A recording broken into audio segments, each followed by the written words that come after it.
Happy Sunday, everybody. Happy Sunday. I hope that the day is kind to everyone. It's been quite a week for me, but I'm glad to be here with everybody, and I cannot wait for you to dive into our program today. I hope that Facebook is streaming me. Because I don't know how I became a regular customer on Facebook where I'm constantly diving into our program today. I hope that Facebook is I am constantly flagged by Facebook. Listen, somebody has to send banga soup and starch to Mark on my behalf. Because this daily flagging, I don't understand. I don't. But you know what? Whatever. Thank God for platforms like StreamYard. I wouldn't have been able to go live on Facebook because Mark has banned me from going live on Facebook for at least 13 days. So I cannot comment. I cannot go live. So I had to stream. We should always thank God for his mercies. So I always tell people, instead of complaining, focus on the solution. So I'm here today and I'm happy to be here. I'm just going to pin the topic on the screen.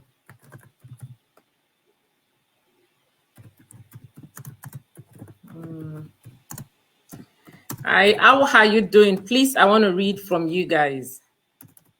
How are you doing? Let me know how you're doing in the comment section. What was the highlight of your week? What's going on? Like I said, Facebook is not Mark. Is not going to take the joy of living and breathing and having real life connections from us. So that being said, I hope that everybody is okay and we'll all just chill like that. Let me know how you're doing in the comment section. Let me know how you are doing. I want to know how folks are doing. Kindly help send this to people. Please send it to people. Let them join. It's going to be an amazing session. And I am so happy to be starting my Get Talking with Esther new season with an amazing guest. And he's someone that I admire his work alongside his wife. They are doing really well. Mr. Adeolu Akinyemi is really, really doing well. I've known him for many years. And him and his wife, they've built a remarkable brand. So starting off the show with him today, I'm pumped up. I'm gingered. So somebody was asking me that, when they see me post about Facebook and they get worried, I'm like, listen, you all got to separate people from issues. When somebody posts about something that has happened to them, it doesn't depict their reality. That is not their present reality. So if, for example, I post and you all see something and then people will come to my inbox and I'm like, no, it's not that deep.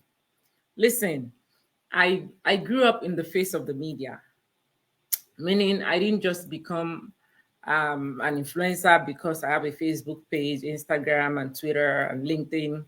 I grew up in the face of the media. So meaning I understand the media. And when things are beginning to go south, I understand, but I don't let it get to me. I'm a big girl now. If you guys forgotten that, I am now an elder at 40. Duma Ikoro, thank you so much, sis. Amazing. I'm so happy to read from you. I hosted the 7th edition of book reading of the Intentional Woman yesterday and had fun with the participants. That's good. What was the highlight of that? What was the highlight of the book reading? Let me know what was the highlight of that. I'd really, really love to know what the highlight of the book reading was. Thank you so much for sharing that. Like I said, my host is going to be here soon. I just thought I should check in before to avoid any surprises from Mark Zuckerberg. and his Facebook team. So I wanted to make sure that I did, my backdoor checking that everything is fine and we can go live regardless of the Facebook ban and all that. So that's it. Like I said, I want to know what's up with you guys. How was your week? I'm very, very excited. And before I start the show, I just want to quickly touch on a topic as well, which is kindness, intentional kindness. I don't know what is going on in the world right now, especially towards widows. Please, let's be kind. Let's be kind. There's an epidemic of folks clamping down on widows going on right now in Nigeria. And I want to implore you that you should not be a part of anybody's sadness, right? You should not be a part of anybody's sadness. So while these people are trying to deal with their issues, please, you be kind. You be kind. There's a new widow now that they've started dragging. What's going on? We keep dragging these women. They've lost their partner. They've lost their confidence. They've lost their soulmates. And the next thing is for us to come on the internet and do what? Drag, pull them down, make them feel bad, and sometimes run them into depression. It is not fair. It is not fair. And listen, a lot of people are going to be up for a rude awakening. 10 years from now, when some of you see the things you post online, some of the gossip, the things that you say, horrible things that you say, some of us have turned it to Yoruba people say, Osun. So me, I'm not bothered when those people come for me, right? I'm human. Sometimes I would want to respond or react, but I've also mastered how to just, let small people be small people and go high. However, there are people who are not emotionally balanced to that level. So in your dragging, in your calling out, in your sliding inbox to say horrible things to people, show mercy. Be merciful. Be merciful. Let kindness, right, be the order of the day in your life. Don't make people feel bad. Don't make them feel like they're not good enough, especially these widows. And I would keep saying it. Sadly, I honestly would like to know organizations that advocate for widows in Nigeria. So if you watch this session and you know any widow in Nigeria, right, that needs any kind of support, please put their names in the comment section. If you know organizations that support widows, kindly help put it in the comments as well. Right. I want to know who is supporting, who are the people supporting these people, right? So I am encouraging you guys, please be merciful, show kindness to these people, be kind to them. It does not take anything for us to be kind. And like I always tell folks, kindness is one thing that will never go out of style. It will never go out of style. Listen, I was listening to Pastor Salem the other day, and he said, being kind doesn't mean that you are without sin. It doesn't mean that you're perfect. It doesn't mean that you don't have your moments as a human being. It just means you've been able to ground yourself in a place where you know that being kind is the right thing to do. And a lot of us need to hear that.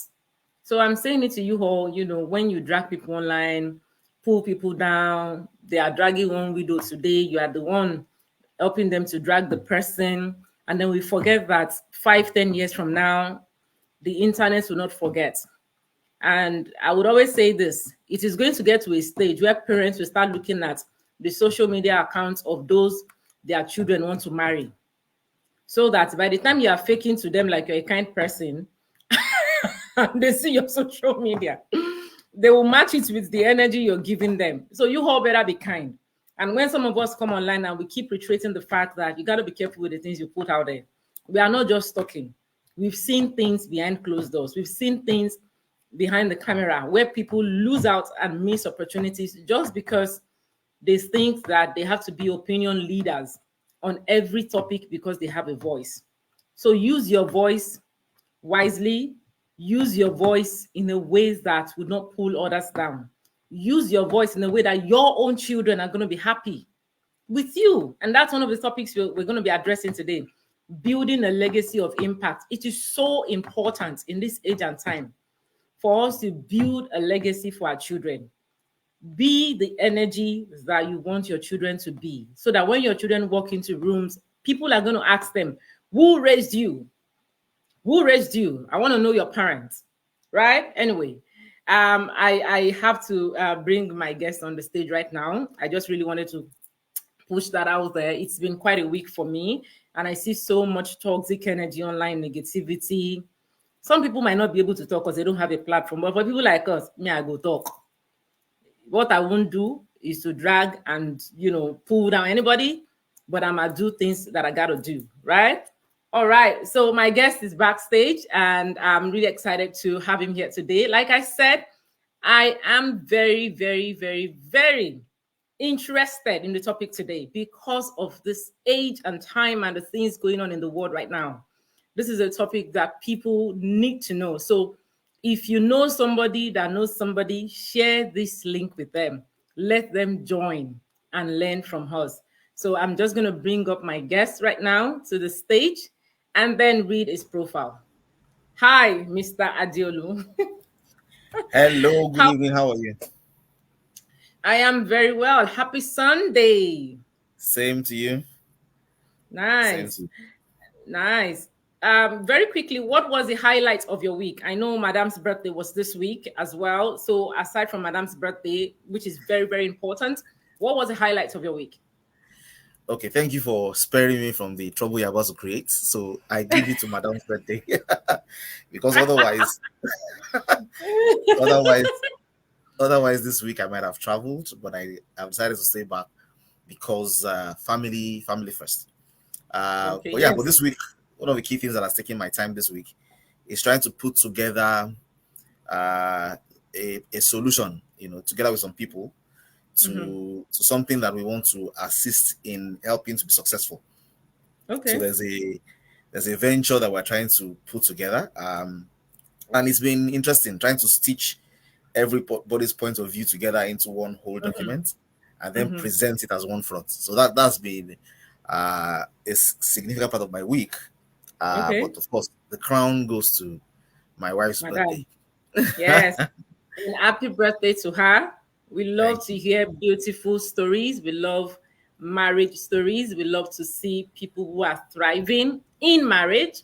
And we want to see more of it out there. So once again, happy birthday to you, madam. And well done for all the good work that you both do. We see it all on the internet, and may God continue to bless your ventures. So, Thank you. Mr. Adeolu, very quickly, I posted something on Twitter, and then I realized, like, wait, I've been following you for a very long time, and you are one of those people, and I have to say this, that the topic of today represents who you are. Thank you. You've made your impact in a way that is measurable, in a way that people can actually go online and see the work that you've done. You don't make noise, but you make noise where it is necessary. And that, I want to say thank you for that, because honestly, there is so much noise in the world today that lacks content. But then we need more people like you guys to come out there with your content, with your voice and the impact. So, what is that sustaining power for you? What has sustained your brand? Because you've been around for as long as I've been on social media. I know that I've known. So, what's the sustaining power? Okay, so I think and I'll say I think because these things, the world is not fully formed yet. We keep on learning, we keep on Yes, knowing. But I think one of absolutely. the key things that has been sustaining for me is a sense of purpose. Mhm. I think I discovered very early that life is not about it's not about you. It's not about what you make happen for yourself. It's not about what you accomplish. It's not about what you achieve. That somewhere I have realized that this Maslow's hierarchy of needs. There's Mhm. self actualization that basically takes the joy away from just your own achievements into what you're able to make happen for others. So I think very early, I've realized that eternal life is not about, it's about living, dying, and leaving something behind that continues to speak even when you're no longer there. And in order to be able to do that, then you need to be able to ensure that whatever it is that you are voicing per time is something that is not trending or a part of a trend that starts and stops, but is valuable through time. So I've always believed that, we would need to provide wisdom and insight and inspiration that is transgenerational. That somebody should be able to look at what I said 200 years from now and feel that this is still true, and that this is still relevant because it wasn't based on a trend, but it was based on values that are timeless.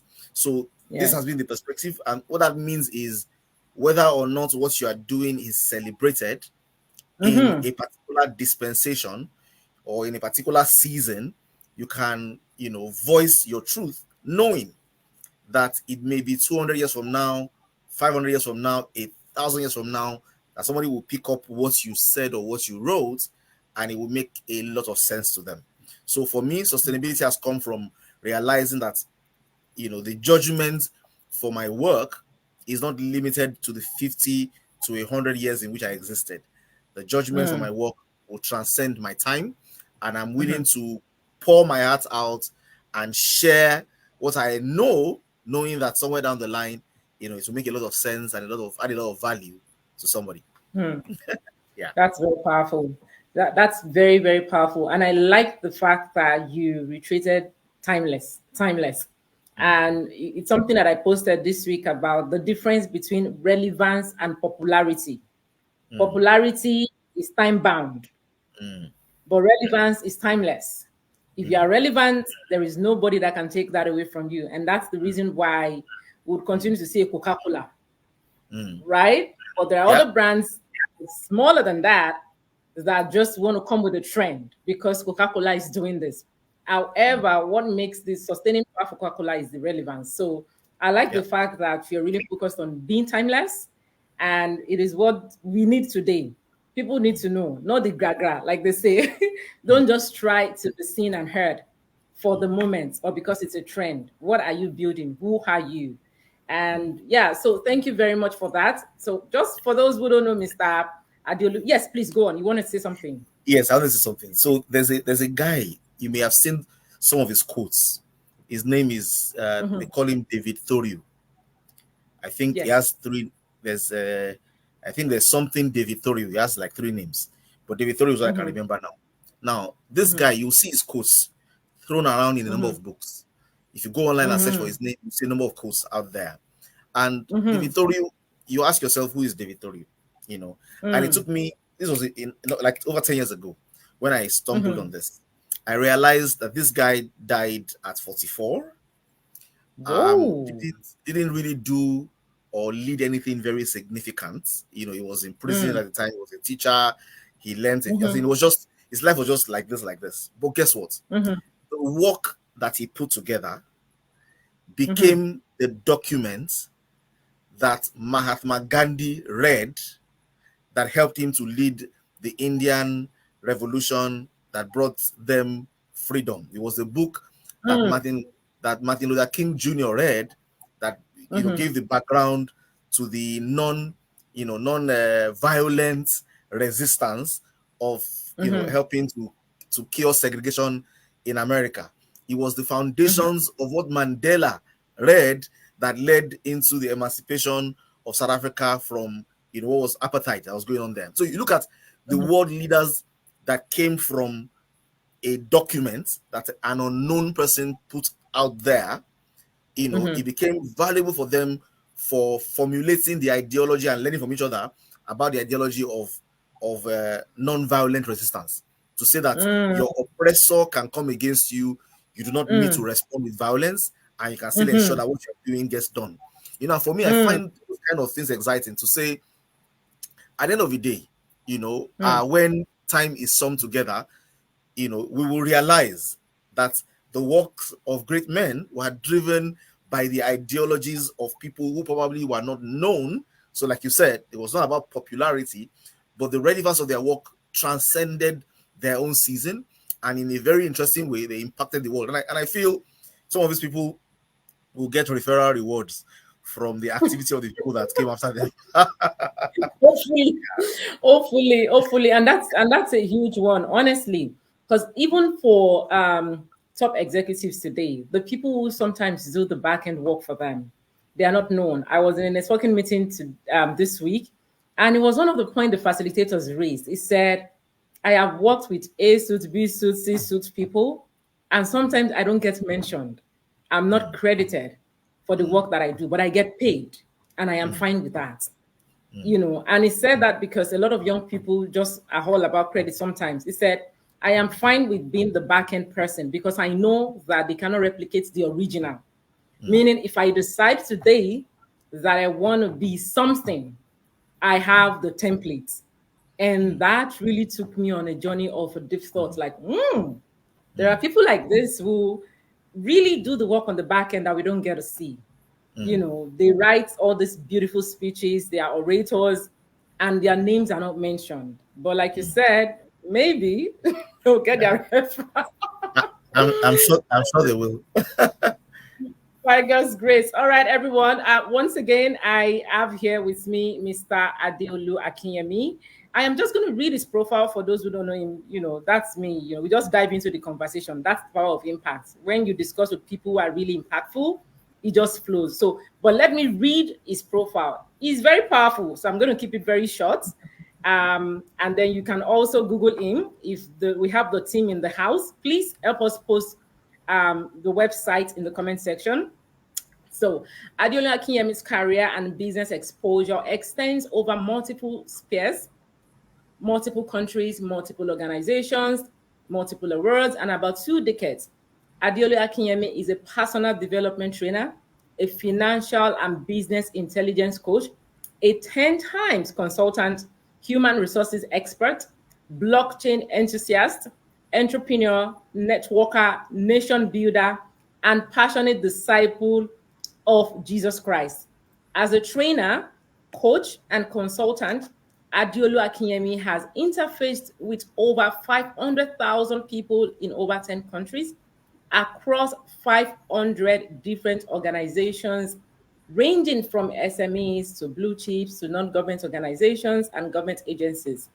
He currently oversees Coach B and Stewards, a training outfit, as its principal consultant. As an entrepreneur, he is on the board of a number of companies. He is currently the group MD of A2W Group and provided leadership for the organization to take a local herbal bitters through a 300 times growth in 2 years. Listen, you all, you got to visit the websites. That I didn't read all of that profile, but I want to start. I've got our questions prepared for today, but something caught my attention again, and that's the bitter part, because I see it's a thing now in Nigeria, the bitter drink thing. And when I was doing like a quick research, of you and the work you do with Madame as well, I saw a couple of photos. I think it's R something, the name of the product. Yeah. So can you tell us, about that product and what inspired you to go into that? Okay, so if I will make it very short, because it's a very long story, I actually have a book where this was a very topical discussion. Okay. So my wife is a pharmacist, so she has a background in health sciences, and I think I'd done some years in managing a networking organization, managing a distribution organization. So at some point we did a collaboration with someone to provide marketing support for their product. We did that marketing support. It was extremely successful. In fact, I don't think, if you wanted to measure success by what we did with that brand, I think we overdid it. In within a year, we're able to multiply the fortunes of what that company had ever achieved in 7 years by over 300. We did phenomenal groundbreaking work, redesigned, rebranded, repositioned, structured, and pushed to the market. And we were rewarded with success. For a brand that had not sold 6 million naira worth of products in 7 years, we exceeded 1 billion in 1 year. And What? yeah, it was going very well. We doubled, we did it again the next year, and we're on track to do it again the third year when some level of greed and got in, and the one of the partners who brought the product in felt, look, I've already achieved what I want to achieve. It's now a good time for me to dishonor my agreements. Let me go with my products. And at that point, we felt, should we engage in battle and stay with this, or should we just move on as well? We tried to seek counsel, we prayed about it, and at this point it was clear, you know what, you've always tried not to be a maker, always tried not to be a manufacturer or a producer.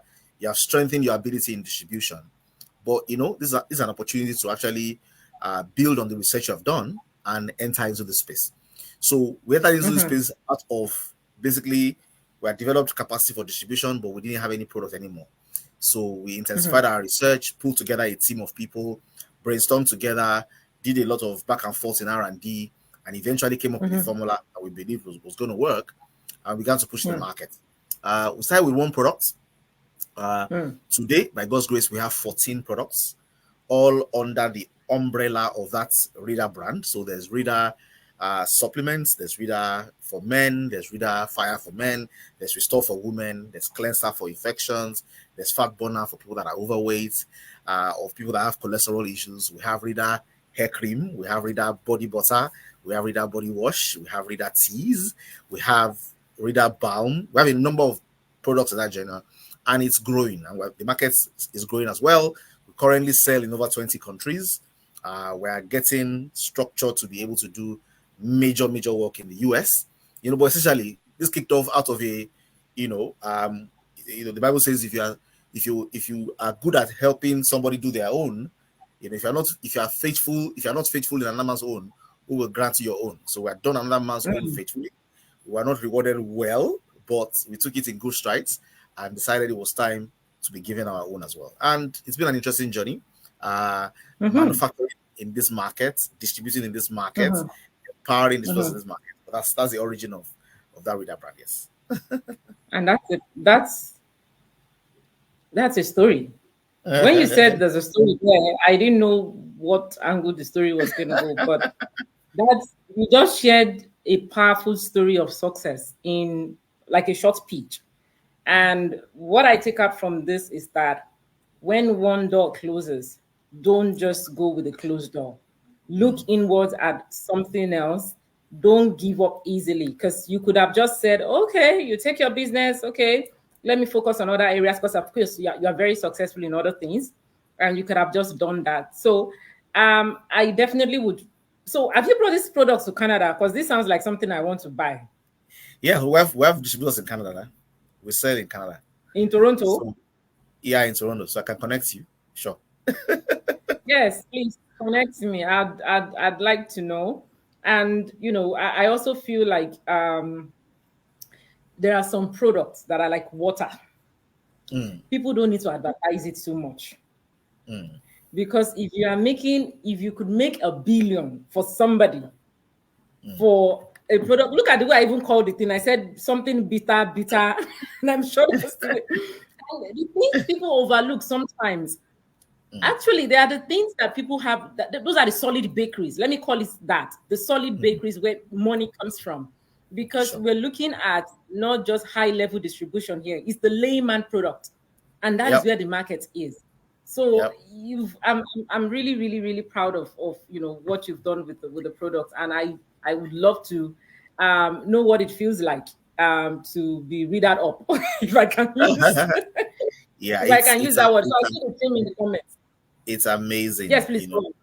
Yeah, so I say it's amazing. A friend came around to my office on Friday and said, I'm here. I'm here to get my Reader. That every time my mom shows up, this is the only thing that works for her high blood pressure. And I've just come to get this. Whenever she uses it, her blood pressure comes down. She tells me that medicine, get me that medicine. And it's just, I'm saying that your mom is a solid ambassador.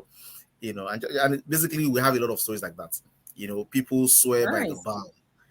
It's a topical Nice. analgesic. It's good for pain, for relief, for Mm-hmm. cold. As Mm-hmm. we have a number of products out there that are amazing, and the testimonies Nice. over the last 5 years, we've recorded over 200 babies for people who are looking for Mm-hmm. children. We've recorded Ah, over 2,000 testimonies on a variety of issues. It's unbelievable, actually.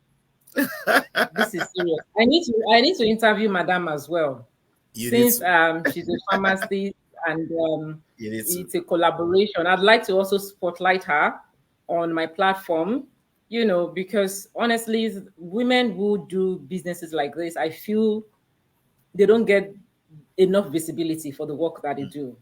And that's because the world is so focused on STEM that we forget that STEM stems from things like this, because this is Sure. actually part of STEM as well. Oh, But sure. It's because it's so science. traditional, it's grassroots, they don't really get like that level of visibility. Now, look at me, you just sold to me now, and already I want to buy the product because I'm like, okay, I see this bitter thing everywhere. Like every time I open my Facebook, there's someone saying they mix bitter with just something, and I'm like, okay, what is this thing that people mix together? And just to know that there is somebody of your caliber who has been successful in other industries, and you're doing this, kudos to you, and Madam, kudos to you, Thank well you. done.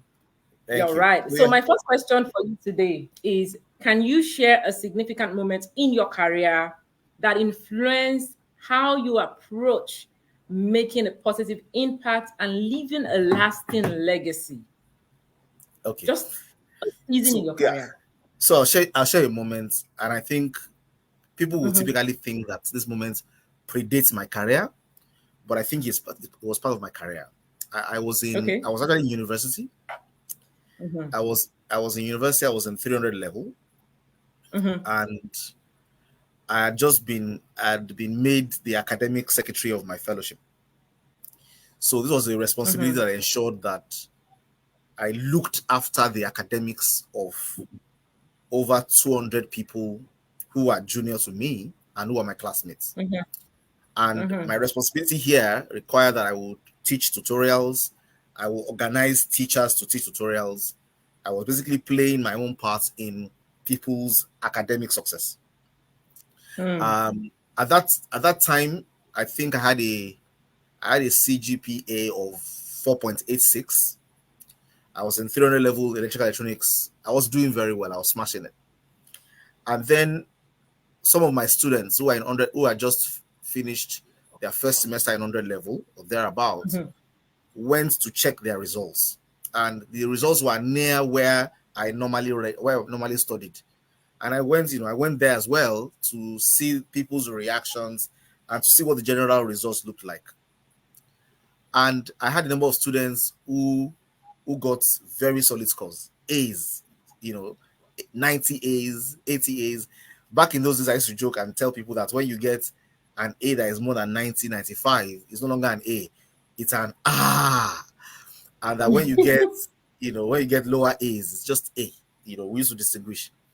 But I realized on this day, I had a few people who are crying, who are bitter, who are really shedding tears. They saw their results, they couldn't believe their results, and they felt really bad. And I realized that, I had every reason personally to be joyful. I had a lot Mm-hmm. of reasons to be joyful on behalf of other people who are doing well. I Mm-hmm. realized that their lack of excitement and joy took away from my own happiness.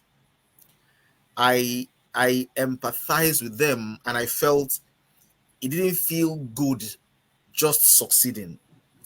It didn't feel great, until all the people you are looking after were doing well.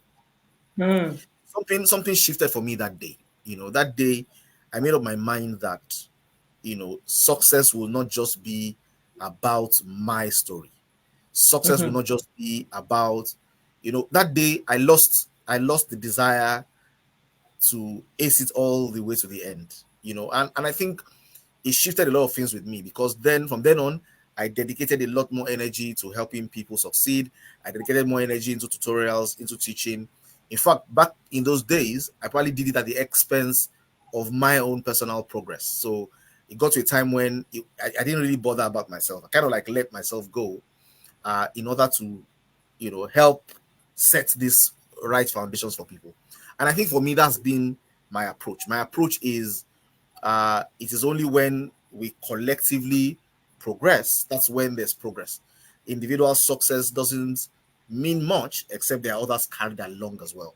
So for Mm-hmm. me, I realize that um, I feel greater joy when the story is we did it than the story is I did it. And because much of what the world calls success is individually achieved, people are comfortable. I got this award, I got this progress, I achieved this. My own approach has more been, how can I be useful to other people's journey? How can I get across the finish line and not rely on my own excitement alone as fuel Mm-hmm. for my happiness, but other people's progress as well. So that kind of like Mm-hmm. led into my career. I got into work life, and even though I was an engineer in training and I did very well academically, I just Mm-hmm. lost taste for practicing as an engineer. I got an opportunity to be a human resources person. I got the job to be a recruiting and training manager as my first opportunity as a career, and it kind of like aligned with what I had found out in school, that this is what my life was supposed to be. I was meant to be impactful in being able to identify people's potentials and place them in roles, and being involved in helping them develop themselves so that they can qualify for hire. That kind of like met the zeal, that I had from back in school.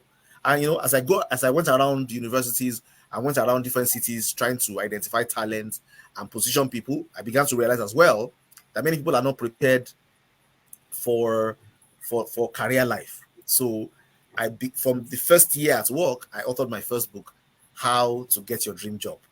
And for me, it was about, you need to be able to explain your school day experiences in a document that sells you. So I was teaching people how to write their CVs, teaching people how to prepare for interviews, teaching people what to do on campus before they left to qualify them for the kind of roles and work that they wanted to do. So essentially, my journey into making impact and leaving legacy of impact kicked off from university, and every time has continued from, how can I add more value? So I started a business. It was about helping other people succeed. The whole goal of my business is, how can I help you succeed? You are going to succeed, but how can I help? That kind of thinking. Mm. Mm. Hmm. Amazing. And there's a comment here that I want to show by Vincent Ayobami Olukoya. He said, I knew you back at Uni Loring. And that's a good one. When somebody is sharing their success story and people can identify with that story. So thank you very much, Vincent. And I'm really inspired by this story that you shared. Yes, please go on. So let me tell you a little bit about Uniloring. Okay. I didn't school in Uniloring. Okay. I schooled in Obafemi Awolowo University, OAU, Mm-hmm. but I went to University of Ilorin every year for 10 years Wow. to meet with the final year students Mm-hmm. and train, teach, inspire, to help them prepare for life after school. Now, I did this because I grew up in Ilorin. So going to Okay. Ilorin was like going home for me.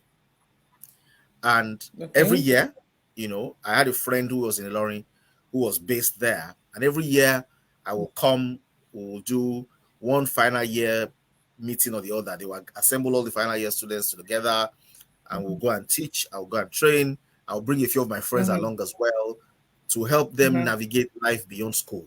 To say, when you leave this Mm-hmm. place, there's a concept called escape velocity. And how do you make sure that your plane, your projectile keeps flying and breaks the circuit of mediocrity? How do you ensure that you're unbounded? You're not Nothing is restraining you, you're unrestrained in your achievement of all your heart's desire. So thank you, Victor, Mm-hmm. for the kudos. I'm happy for all the investments that I made in learning. I was going back to IFE as well every year for over 10 years. I went to Uniben, I went to Delsu, I went to a number of places, not because there was any reward to gain, but just because a candle does not lose anything by lending its light for other candles to shine. So yeah, That's that's me. that's that's Rema. Please, that thing you said about escape velocity. Please, I need you to break down what that thing means, like in literal terms. Okay, Escape so velocity. What does it mean? yeah, yeah, what it means is if you shoot a projector, into Mm-hmm, space, mm-hmm, the law of gravity says everything that goes up must come down. mm-hmm, But that's because you have not broken that law. mm, Okay, mm-hmm, you have not broken the law of gravity. There's a speed at which you will project a projector, mm-hmm, and it will not come back. It will break the holding force of gravity, and it will mm-hmm, enter into space. That speed is called escape velocity. Is the speed mm, at which you project something and it defies the law of gravity. And I let people know mm. as well that in this life, usually anything that gets thrown up comes back down. That all of Yes. us are bounded by the law of one law of average. There's a glass ceiling somewhere. But if you are able to work on yourself and propel yourself and Mm-hmm, build momentum and add to that mm-hmm, momentum, you can build to a point where when you leave, you are going at escape velocity, and nothing that has held people bound can hold you bound. So the mm-hmm, idea is the development energy that you put into yourself, is beyond lectures, it's beyond class, is the extra things you do for your development. That it gets to a point that people will struggle to comprehend at the same level with you because of the work you have mm, done. People will mm, wonder how mm, come things are so easy for you because of what you mm, have done. And it's saying that if you build that capacity and you work on yourself to that level, it gets to a point where you are not understood. You have reached escape velocity. You're not bound by the gravity that holds the earth. You're somewhere in space, just shooting on. That's a powerful. Yeah. That is a very powerful one. What you just said, the last part of what you shared now, the confusion that comes from people's success story, like people wondering how did this person arrive?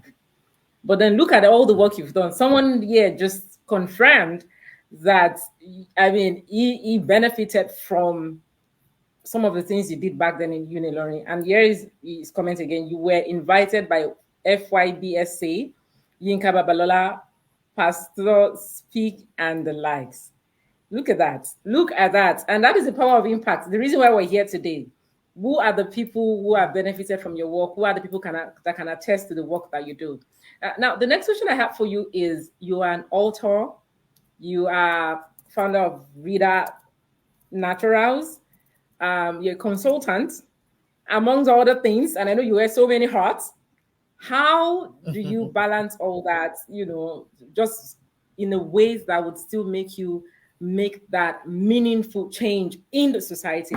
And the reason why I'm asking that is because sometimes when people have diverse personalities, when they are multi diverse in their skill set, it is always hard for people to get a hold of one thing. People are not able to figure out a niche for them. Okay, this is what this person does. So for you, you've been able to build successfully everywhere. Everywhere you've taken your light, you've been able to shine your light, not just on yourself, but on other people. So how have you been able to manage all of these roles that you play for different people in different sectors? Okay. So let me start by saying that I am not perfect. So I believe that whatever is worth doing poorly until you can do it Mm-hmm, well. So I mm-hmm, will not allow the fact that I'm not perfect to stop mm-hmm, me from starting a journey. Every journey needs to be started small and needs to be started imperfectly. That's the only way to learn, is when you start small, imperfectly, that you continue to hone and hone and hone your skill sets until it becomes exceptional. So there's a mm-hmm, metaphor for how I'm able to balance many things. And that Okay. metaphor is a concept that says that our lives are like a bucket. Everybody's life is a bucket. And many Mm-hmm. times we say that we are too busy, or we feel that we are overwhelmed already, or contain too much, Mm-hmm. because we are actually full. Mm-hmm. And that the reason why we are full is not because we are truly full. The reason why we are full is how we have arranged the elements in our lives. Sometimes I watch when we want to travel and we want to fill our bags.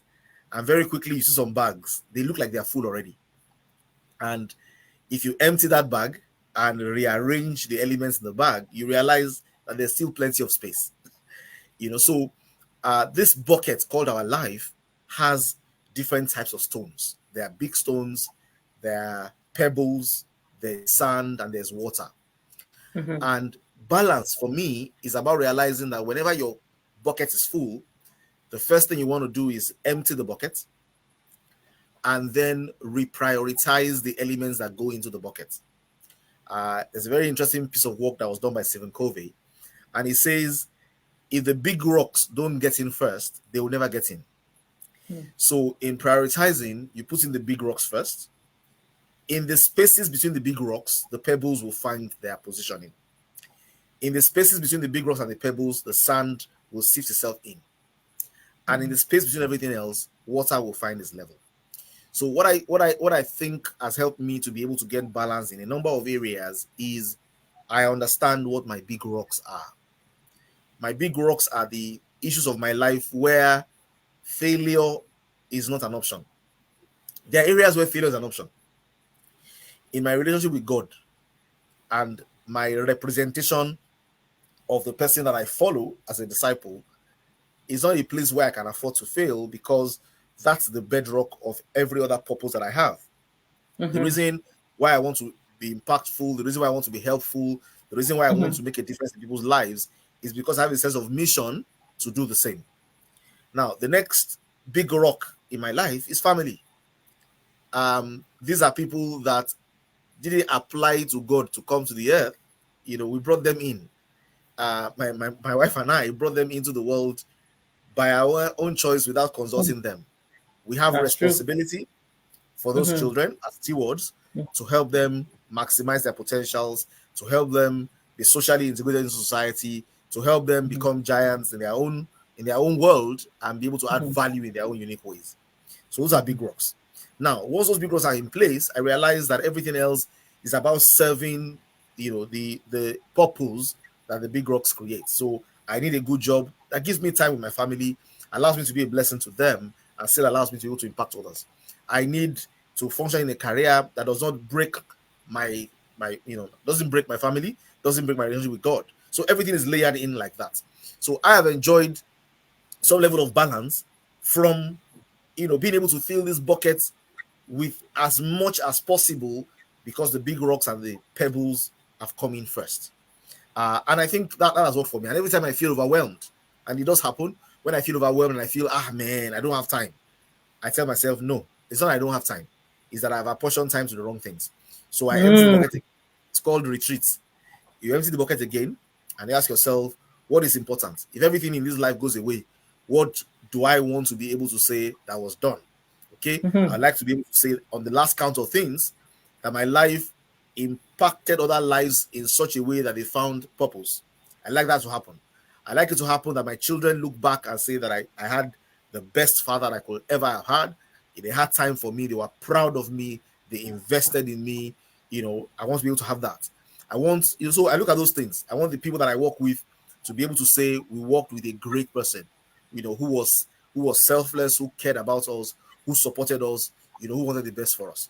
I want so once those things are in order, then other things will find their spaces, within it. Other things will find their spots, and I think that's for me how I've been able to achieve some balance.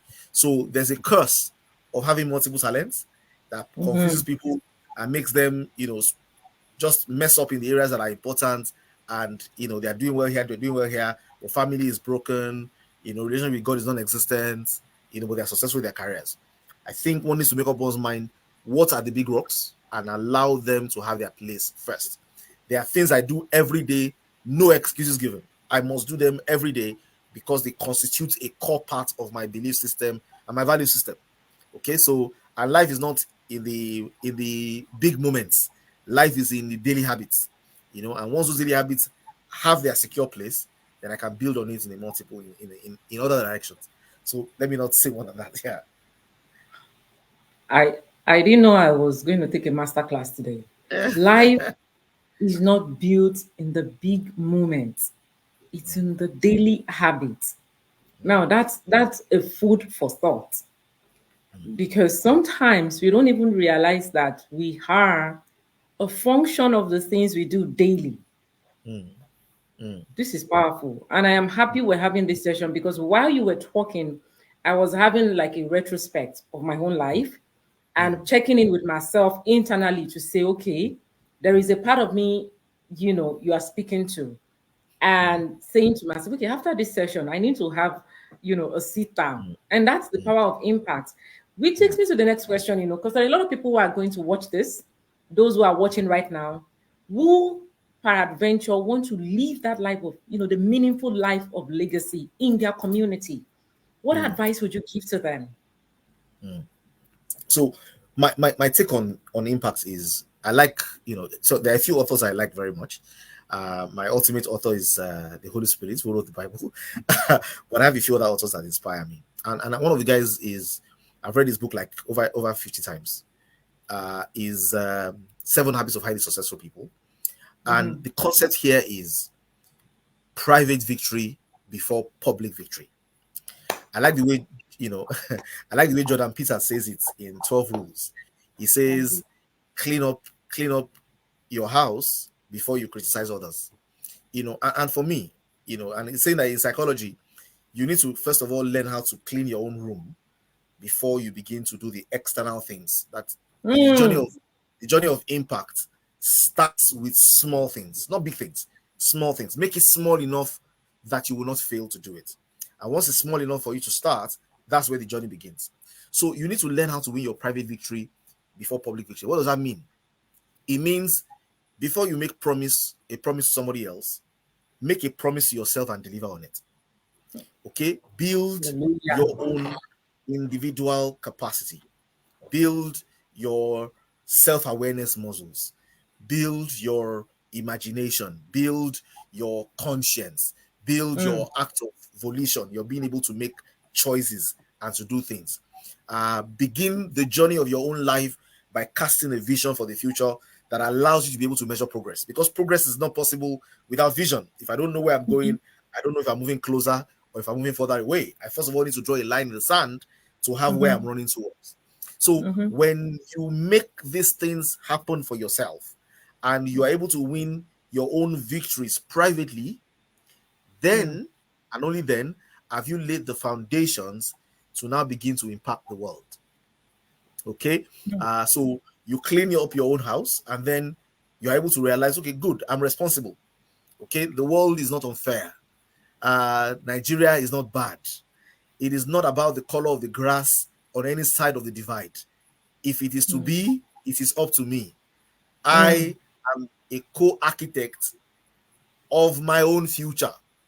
And mm, once I take on that sense of responsibility and I'm able mm-hmm, to win my private victory, then I mm-hmm, can embark on the journey of seeing how I can add value to others. And we overthink impact. We think maybe until I'm able to do something that is able to rescue a village for 50 years. No, it starts with a little light. It starts, I tell people, if you want to make change happen, the only thing you are giving is the beginning. mm, It's only the beginning that you are giving. That little beginning can spark up a fire that was already resident in somebody who was just looking for somebody to ignite that fire. You know, I analyze the story. Many of us don't know who Andrew is, but without Andrew, there would never have been Simon Peter. Okay, Andrew was the guy who said, Peter, let's go and follow this man, called Jesus. I've seen him, I've heard about him. I think he's a solid guy. Let's go. Now, everybody has some value to offer. And once you are able to begin to focus on your own private victory, then it becomes simple for you to say, you know what, let me do something small. Let me mm-hmm, start something. Let me encourage someone. Let me shed a little light. And you have no idea how little angels swing big doors. Oh my God. You are dropping gems and Yeah. nuggets that are timeless right now. And I am truly, truly inspired by the wells of knowledge that you brought to my show today. And I just want to touch on collaboration. When we started the show, you talked about working on a project, a collaborative project that you all are going to present, as one front. And there are a lot of people who have challenges with collaboration, right? So, what advice would you give to people on the importance of collaboration to building a legacy of impact? Okay. So I'll say that, and forgive me, I'll say that marriage is not for babies. And what that means is society, God does not expect that you enter into a collaboration that is productive of babies until a certain level of maturity. The good book says, a man shall live and then he shall cleave. That collaboration requires maturity. Interdependence is a decision that only independent people can make. I cannot, as a dependent, enter into an interdependent relationship with others except I first of all become independent. I've had horrible partnerships in my life because when a mature person collaborates with an immature person, it's called child abuse. And in the same way, even in collaboration for business or anything you want to achieve, it needs to be mature people coming together with mature people. And what is the parameter for maturity? There's a maturity continuum that was drawn also by a very interesting researcher, that Esther, that says there's dependence, there's independence, and there's interdependence. And it says when you get your private victory, you become independent. And then when you get your public victory, which is learning how to think win-win, learning how to diagnose before you prescribe, learning how to work with people who are different from you, then you have public victory. And that is when 1 + 1 can be equal to 3. We all say 1 + 1 should be equal to 3. 1 + 1 is only greater than 2 when the people who are putting their 1 together have whole ones. If what they have is half and the other person has 3/4, there's no way it's going to be equal to 3. It's when you are bringing your independent force together with other people that can achieve. And there's a psychology behind collaborating and working effectively. I'll share a few of them. One is the way you think. You must realize that there is an extra reservoir of potential available when people collaborate. The good book says 1 will chase 1,000, 2 will chase 10,000. What that means is, even though individually we can do 1,000 and 1,000, when we come together, there is 80%. Sorry, there's 8 times 8x what we have as independent added to us to make us 10x when we collaborate.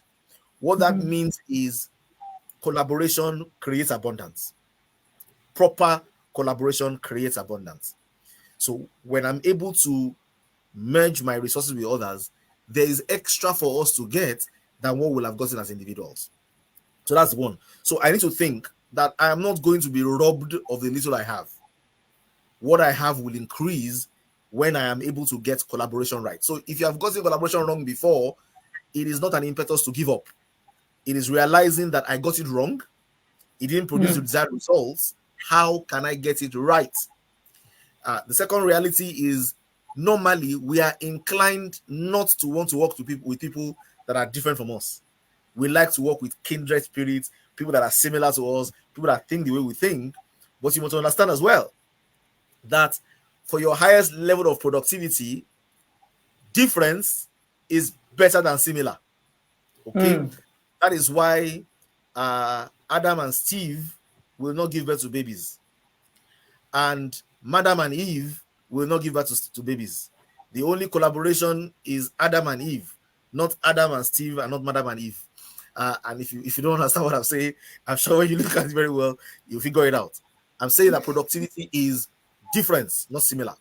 So it's when we are able to recognize our differences and appreciate our differences and understand that there's a reservoir of extra available to collaboration, that's when we're able to come together and achieve things. My life is a journey of collaboration. There's nothing I am doing alone.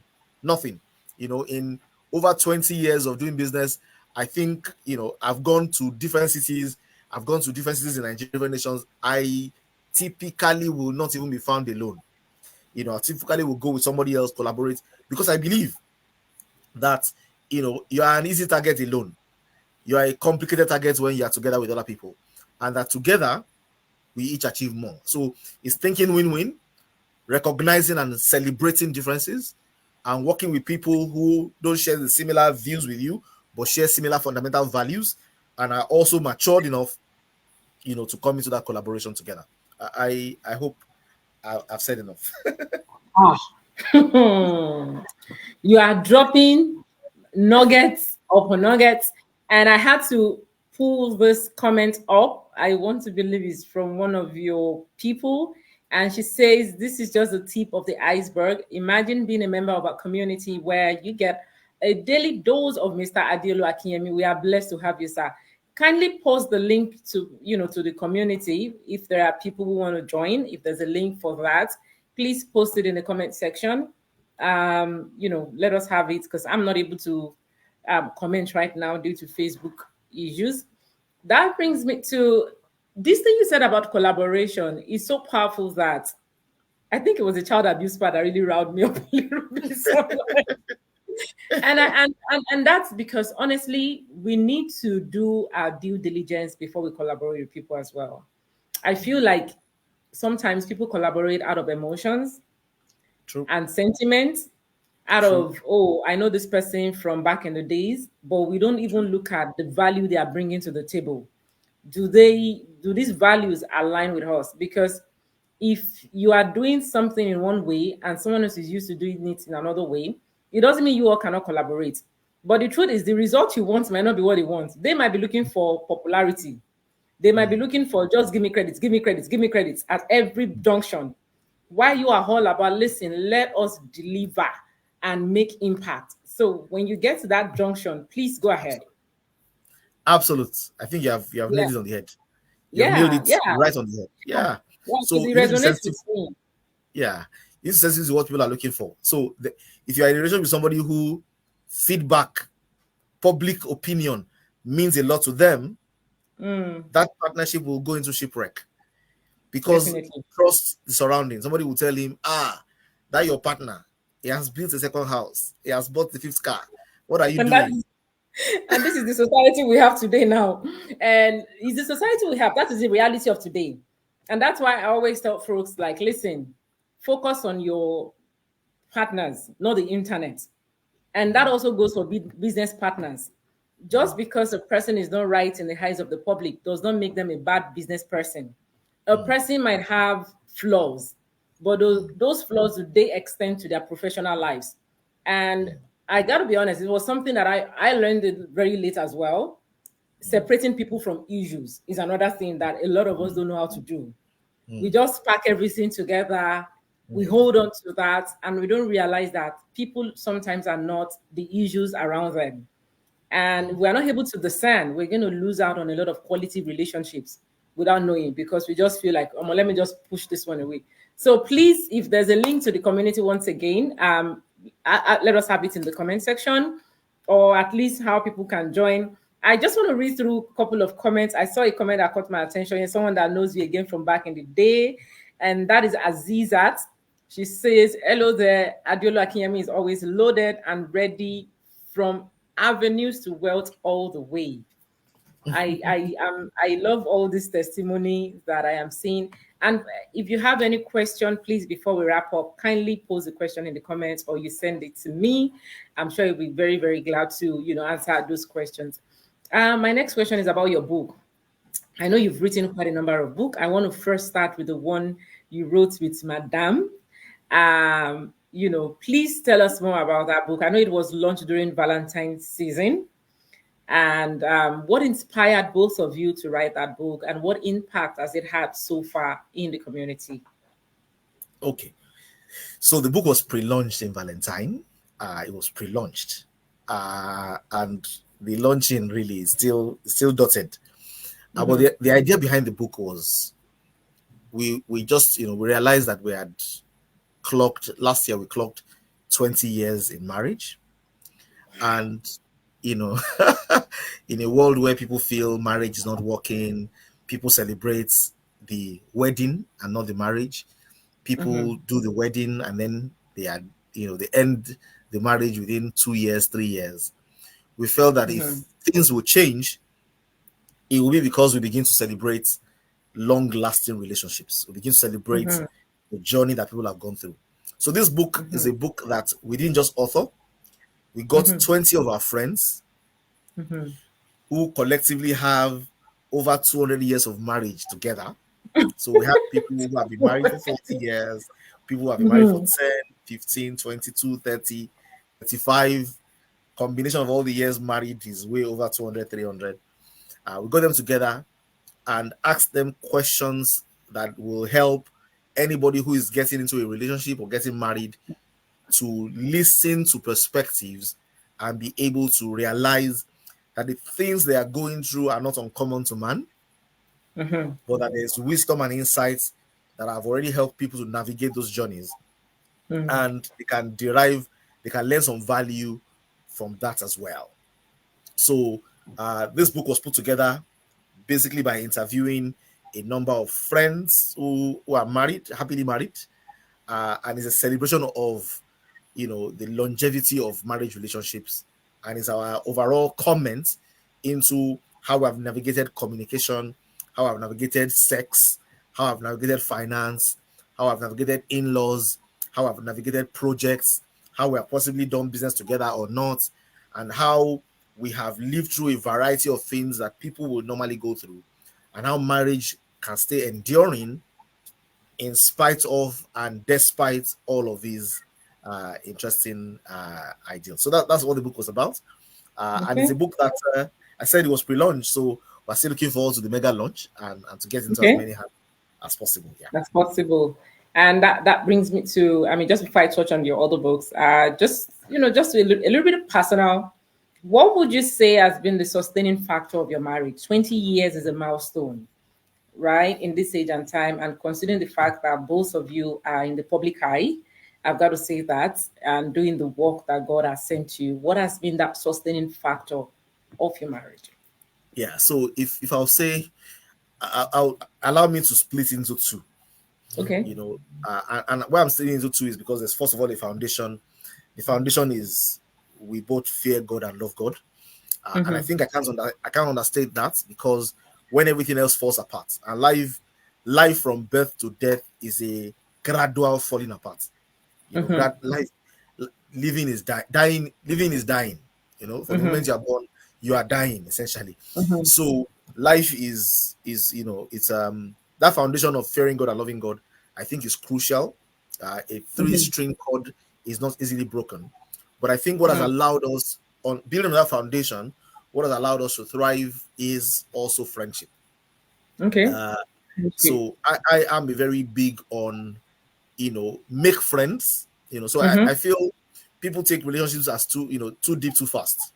Mm-hmm. Make friends. Your friend is somebody that you have built common activity with. So I am of the opinion that even if you have met someone and you like the person, invest in friendship. Friendship Mm-hmm. builds around people. Mm-hmm. Intimacy builds around yourselves. So if you Mm-hmm. want to build friendship, invite other friends, go out together, have adventures together, try things together. That's how friendship is built. Mm-hmm. And I believe in friendship. So friendship is something that has the capacity to last. Um, beauty, beauty, we hope it lasts. Mm-hmm. Strength, we hope it lasts. This full-headed hair can Mm-hmm. become bald, but I think Mm-hmm. I'm past that age already, so maybe it will last. Many things Mm-hmm. may not last, but friendship Mm-hmm. can last. So I think a foundation of a fear of God and love for God is crucial. I've Okay. I've have the same ideals. There are things I won't do, not out of love for my wife, but out of fear of God. Yeah, it interprets as love for my wife, but I won't do them because it's not because I'm going to break her heart. I'm also going to break God's heart. So I think that foundation of God's love and fear is there. And I think secondarily, friendship, invest in friendship when we're all gray and, can't, don't look the way we used to look, or don't send the vibes we used to send. The fact that we can still catch up on a gist, still talk about what happened yesterday, still talk about what the children said, still talk about, what we saw in the neighborhood, all of those kind of things just allows the relationship to continue to grow. Yeah. To grow. And um, I like the part of friendship with other people, Yeah. because I was expecting you to just focus on friendship with you and your wife, meaning that you are not a sole sounding board and she's not your sole sounding board, but there is a bond that is unbreakable. However, having other people who both of you can also lean on Yep. is very important. Yep. And this is really a topic that I think I might have to bring you up sometime soon, maybe even with Madame, just for folks who are single, trying to get into relationships, and those who are married, for just let's navigate those dynamics, because the image, or let me say the way marriage is being projected in this age and times, honestly, it's it's heart-wrenching. And well, let's thank God for the way social media has been built and trends, and we just see the negatives. And I tell folks, listen, look for what resonates with you online if you're a married person, because you will most likely feed on the negativity. And if you take that into your home, nobody's responsible. You are responsible for the things you've allowed yourself to digest on the internet. So Yep. thank you for bringing a different dimension with regards building friendships outside of the marriage and how that can actually help sustain a home. Now let's talk about your other books, because I know you've written quite a number of books. Yep. So what I want to touch on some of the other books, and then we're going to talk about the Synergy Book Club right after that. So please talk about your other books, and then we'll talk about Synergy Book Club. Okay. So I'd like to talk about maybe two books. So the Okay. first one I'd like to talk about is the one that I wrote, that I did last year, launched last Mhm. year. Dear Entrepreneur, upgrade your adversity quotient. I think Please I feel think it. everybody that is in business needs to read this book. Let me see if Upgrade. I let me see if I have it here. So I think I have a copy here. Just a Is second. it on Amazon? It's on Amazon. I hope it's still new on Amazon. It's very complicated to put on Amazon because the book was designed in a way that you need to grab a hold of the hard copy. It's two books in one. It's uh, Whoa. it's designed it's designed like a video, like a VHS player.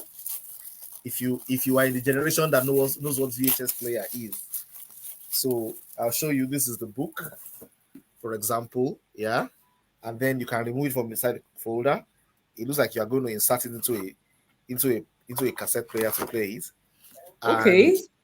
it is full of color, and Wow. practical it is a practical story guide of how how a business has faced challenges for 5 years.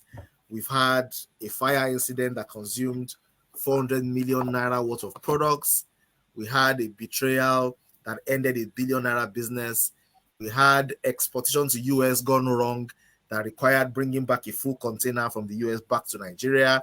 We had insurance challenges that made insurance company that's supposed to pay insurance premium on an incident not pay the money that they are supposed to pay. It's just challenges upon challenges, adversity upon adversity, and strategies you can use to build yourself, to grow yourself in spite of adversity. So it's a personal letter to entrepreneurs, and it says if you're going to go into collaboration with other people, what should you look at? If you're going to do insurance, what should you pay attention to? If you're going to work with a distribution team, what exactly should you pay attention to? If you're going to do stuff with people, how should you go? If you face tough times, what exactly should you do? How do you upgrade your adversity quotient? So that book offers that. We have this book there, and we have a journal, a gratitude journal, also in a DVD case, also has the vibes of watching a video that you can use to record daily what's going on. So you have them bundled together into the big case.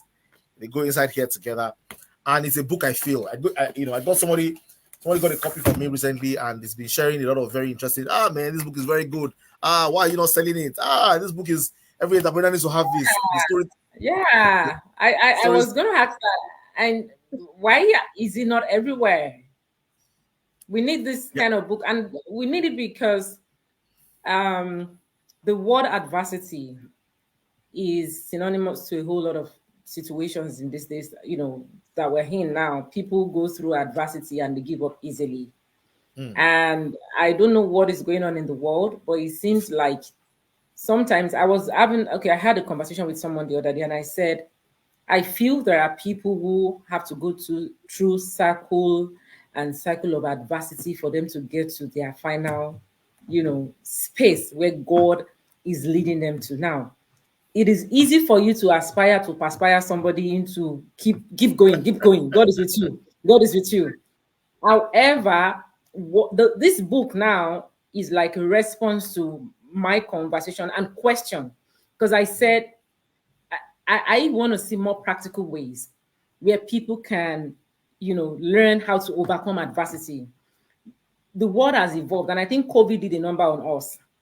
That people don't want to listen to aspire to perspire. They want practicality. Show me how I can get this solution in real time.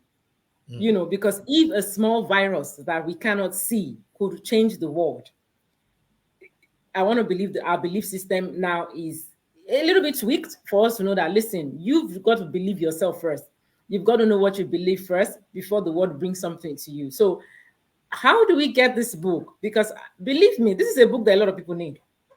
Yep. A whole lot of people need books. So how can we get it? I can see that it's on your website, but what is the publicity like?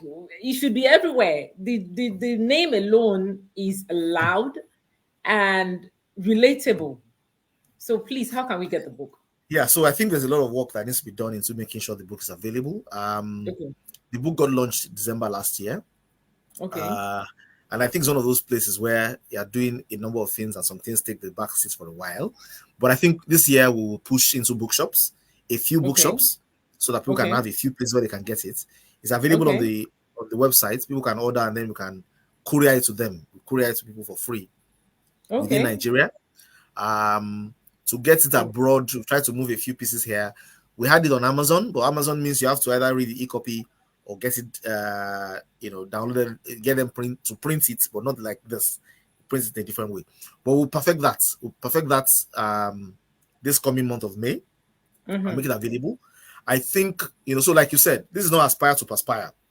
These are real stories. The first set of people I gave the book to read came back and told me that it made them cry, it made them weep. That they saw some things that happened, and even they cried. They felt, well, wow, this is unfair. This is not good. How can this happen? People want to catch up on the story. To have a copy. So what happened next? So what happened next here? What's going on? That kind of thing. And I think, it's a book that will change the outlook for entrepreneurs, give people how to navigate. I'm trying to see if I can just, show you something. Okay, good. So some of the comments that you've heard me make here, you'll find in the book. It says, for example, I'll read here. This is human society, societal pressure, human nature or societal pressure. This is an excerpt from one of the chapters, chapter 4. It says, when people break away from agreements and the relationship goes bad, there are fundamental questions that one needs to ask to be able to understand why. Factors like the nature of the agreement, the society, the kinds of human beings involved need to be considered. Whatever the case, the following question needs to be asked. What is the cause of this breakdown? Is it due to human nature or is it societal pressure? And the case study here is the case of our business with the initial supplier of blah, blah, blah, blah. Somewhere along the line in the transaction, after 2.5 years of doing unprecedented numbers, breaking records and doing 300x growth, the business by a factor of 3,000%, we suddenly got plunged into a situation where the supplier decided to break the agreement without a cause. Without sitting down to really analyze the potential causes or results, we decided to break away. Of course, we had a deal, and it was something that we normally would pursue, but this happened. We asked ourselves, is this based on human nature Was this a setup? Okay. Hmm. Um, it has been said before that the partnership of two people can be equal. The individuals must be independent people. This independence should be both personal and Mm-hmm. societal. Let's take a look at this further. So it's a practical, this happened to us. This is the analysis. This is how we can do it better. If you have a business to do in the future, ask yourself this Mm-hmm. before you start, Mm-hmm. because you can get somewhere along the way and realize Mm-hmm. that even though this can be successful, success may not be long lived, because for anything to be sustained, Yeah. the win-win must be sustained as well. Mm-hmm. Either party, for any reason, Absolutely. either societal pressures or otherwise, feels that this is not a win for them anymore, then that relationship will break Mm-hmm. up. Mm-hmm. Amazing. Thank you so much for sharing that. And I just want to quickly ask though, how can we get the book in Canada? Because now there are two things that I want to get now: reader naturals and and the book. We need to be able to get the book here abroad. How can I want the book? So let me speak for myself. If anybody else wants the book, please you go ahead and comment when you watch this. But how can I get the book, please? I would like to read the book, and I would also love to review the book after Okay. reading.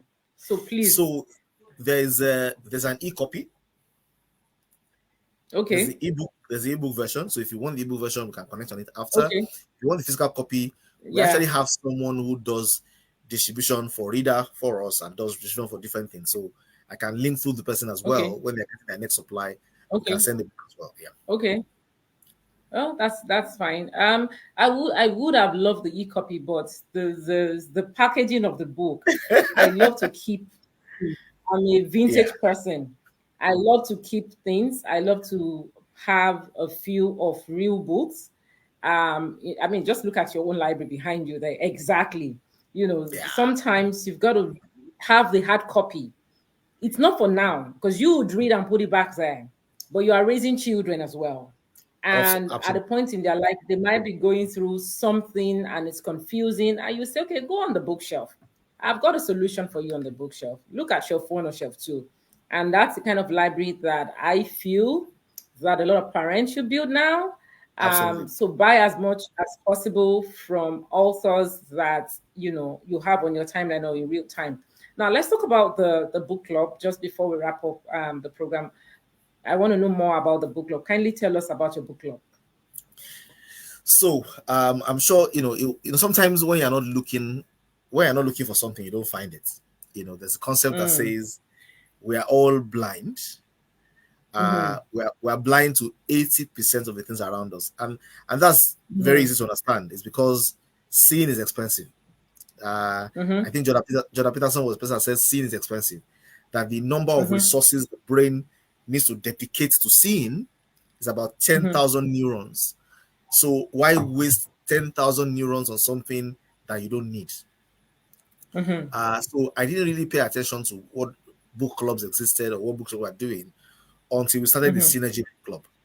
And the Synergy Book Okay. Club basically is leveraging on peer pressure Mm-hmm, to drive people to do their own personal development.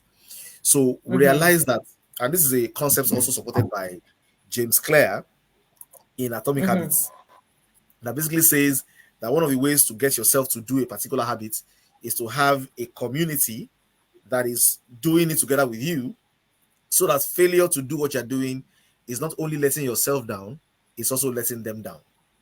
So the idea mm, behind the book club was we assembled a number of us together who wanted to read this year and who wants to be reading every mm-hmm, year, and set ourselves mm-hmm, goals to say we'll read.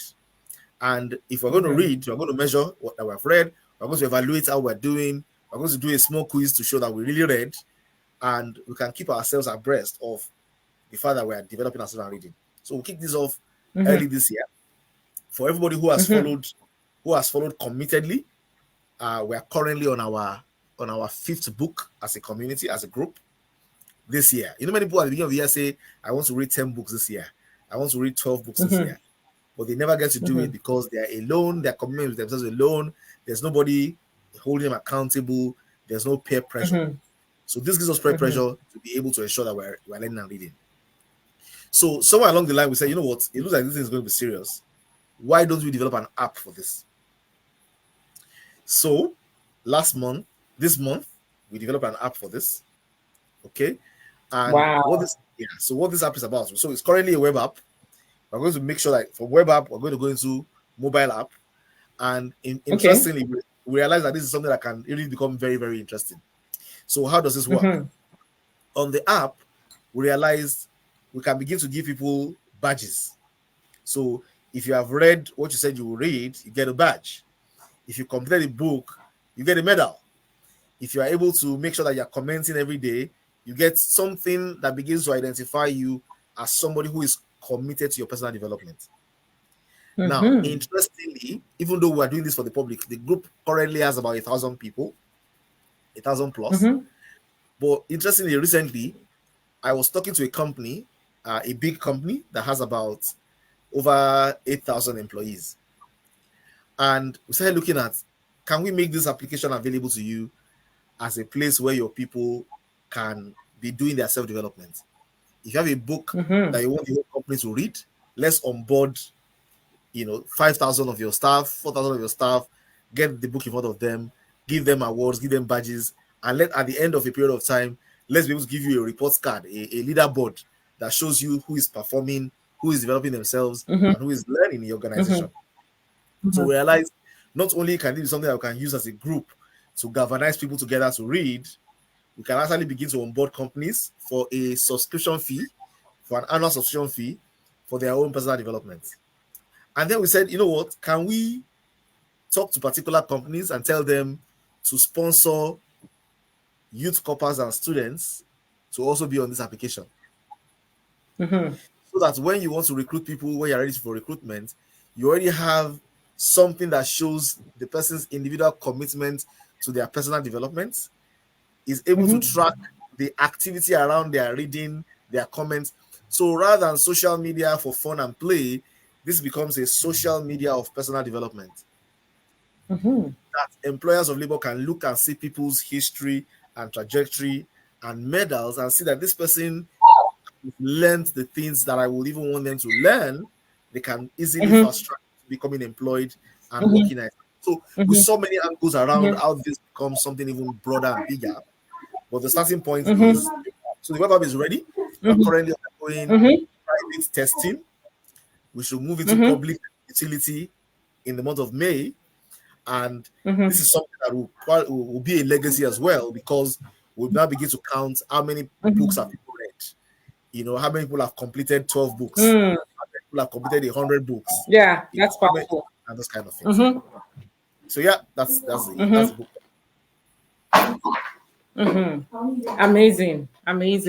Thank you so much. And I love the way you are very strategic with your project. So it's like a project manager. For every product, you already have a diversifying plan. How can plugging it into different industries, corpers, this person, and I love that. It's a mind that a lot of people should have, because sometimes you have the product and you're wondering who are my target audience, but you have been able to understand the market and you know where to place this product. So that's a very good one. And okay, someone said something. The business of the 21st century atomic habits will move by cheese. Some of the books I've read. I'm sorry. Okay. Oh, that's okay. Okay, atomic habits will move. Okay, I see your people in the comments. This is powerful. It's impactful to see those who have been impacted, by your work. So, just before we wrap up, we've talked about Reader Naturals. We've talked about your book. We've talked about your work as a consultant, a social entrepreneur. And I think my biggest takeaway from here is escape velocity, honestly. and it is because the way it sinks into my own reality as a person, because sometimes when we have shows like this, when we bring thought leaders, it might be a whole lot of question, but then something would speak to you as a person. And that thing would now become your own driving force. Because I tell folks, for me, I don't just do these things, I do to learn. I want to learn. What am I taking out from this session that I'm going to use in my personal life? So I like the escape velocity. And I like the part of collaboration, mature and immature, collaborating with people who are at par, at least with you in some way, your belief system, your values, and the things that you bring to the table as your offerings. I just want you to encourage those who would watch this and those who are watching. We know how the world is right now. There's so much happening in the world. A lot of people are trying to become.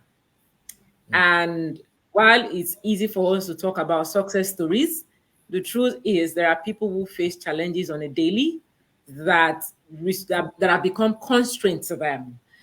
So what word of encouragement do you have for those people who intentionally and truthfully they want to become, they want to be more, they want to do more, they want to add value, they want to contribute, but because of one situation or the other, it could be economical, it could be personal, if they're not able to push through with their goals, what do you have to say to this sort of people on the importance of building, their legacy? Okay. So what I will say very briefly is, the most powerful thing you can do for yourself to make a difference is to believe. The whole crux of a transformational life starts from what you believe. And I think there's a lot of investment that has gone into humanity. There's a lot of investment that has gone into your past. There's a lot of investment that has gone into who you are today that you just need to believe. I like what Jordan Peterson said. He said, stand tall, have your shoulder high, have your head chin up, walk with confidence, because that posture basically asserts belief. So it is trying to recommend there's a way you stand that reinforces your belief. But I believe also that before you even stand, and while you are standing to reinforce your belief, what you really want to do is believe. Believe that all things will work for your good. Believe that you are enough. Believe that you can. Believe that what you are aspiring for is heading towards you at the same speed at which you are heading towards it. Things may happen to you that don't validate your expectations, but don't quit on your belief. I think it's crucial. And I think goals, the reason why we have goals is so that we can measure progress. Yes. The reason why we begin with the end in mind and have an end in mind is so that we can say, I am not where I want to be, but I'm not where I used to be. And I can quit on everything, but I will not quit on believing. I think that whatever it is that we accomplish in this life, okay, the true joy is not in the destination. True joy is in the journey. And for as long as I'm on that journey and I believe in that journey and I have hope in that journey, every movement is a dance. Every movement So don't is a quit. Honestly, we need a part 2 of this building a legacy of impact. But the next one would be you and Madame. Like I said, I would need to, book a time with both of you. We really need to, and maybe, make it like a roundtable thing as well, like this. Bring a couple of folks, somebody who's single, somebody who's married, and, for folks to learn, because I am very now heavy on practicality. People just don't want to hear. You need to start letting people see what you're talking about. Okay, you read this, but these are the people behind it. Just like folks who perhaps have read your book, right? And they probably have not heard you speak before. Because now I want to read the book, but I've read. So when I read the book, now I'm prepared. Like, okay, let me just get this journal while I'm reading. I'm journaling. I am also retrospecting. I'm self-reflecting. I'm also picking out things that I need to do right, things that I need to release, things that I need to let go. And if there is a need for a rebirth, because I think that is what the book is all about as well. Let me go in the way of that rebirth and not focus on the challenges trying to hold me back. So thank you so much. This was a masterclass. And I just want to quickly give a special shout out to your team, Diana Oyinlola. Thank you. Olamiji, I am very, very sorry. I try to call people's names correctly. Diana Oyinlola, Olamiji Akeredolu, Ucheya Yuhoma, thank you. Azizat Oluwakemi, thank you so much. T-Boy Yinka, thank you. Vincent Ayobami Olukoya, thank you. We had, and there are a couple women excel, thank you so much. Udoma Koro, thank you. And for everyone who didn't also drop their comments and watched, I'm really grateful to you. Thank you for your beautiful energy. And for those of you who are going to watch this, please endeavor to share. You can see that the nuggets that was dropped today, they are timeless. They are timeless. And for every nugget, this is not aspire perspire. This is aspire to practicality, right? People talk, and for everything he said today, he's saying, I have it written down as well. I have been through this. I am not just trying to give you lamba. This is my reality, and I have shared in my book as well. So go on his website as well and try and get the book if you need a book. Very quickly, how much is the book? The Dear Entrepreneur is 25,000 naira. Okay, it's worth it. With that packaging, it is worth it. It is very much worth it. So thank you, Mr. Adeolu. I wish you a beautiful 20. Yes, thank you for reminding me. It's heavy now, because when you are here and people call some things back home, you don't even want to challenge it, because you're like, okay, let me keep quiet. Like someone donating something the other time, and I said, that is $2. And people are fighting over $2. Are you kidding me? And it's part of growth too, because there was a time it might have meant so much, but we all, at the end of the day, we embrace everything, the culture, the currency, the growth, and everything in between. Thank you so much. And please tell Madam that I'm going to come. I'll be in your DM on WhatsApp. I want to spotlight her. I want her to tell us more about Reader Naturals and her work as a pharmacist. And of course, how she's been able to sustain the brand called Marriage that you both shared for 20 years and still counting, by God's grace. Have a beautiful week, sir. I wish you well. And thank you to everyone that joined. God bless you and have a beautiful evening. Bye for now. All right. Thank you. Thank you, everyone, for joining. God bless you. I am really grateful for your beautiful energy. Listen, I am charged up. I am happy. I am excited. I am pumped up and supercharged for the new week. And this show is also going to be on my YouTube channel. So it's going to be syndicated on my YouTube channel for those who want to watch it. It's going to be on my YouTube channel as well. Thank you, everyone, for joining. May God honor you. Please don't just watch. Use everything that we've shared today and put it in your own life as well. Have a beautiful week, and God bless you. Bye for now.